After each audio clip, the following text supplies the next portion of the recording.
اور پھر یہ رمضان یہ واحد ایسا ایک برکت والا مہینہ ہے، 11 ماہ دیکھ لیں،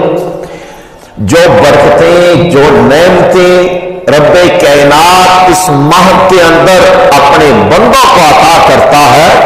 وہ کسی اور کو عطا نہیں کرتا، کسی اور ماہ میں عطا نہیں ہوتی۔ جو برکتیں رحمتیں اس ماہ کے اندر رب کائنات اپنے بندوں کو عطا کرتا ہے، اس سے علاوہ 11 ماہ میں وہ برکتیں نہیں ملتی، وہ رحمتیں نہیں ملتی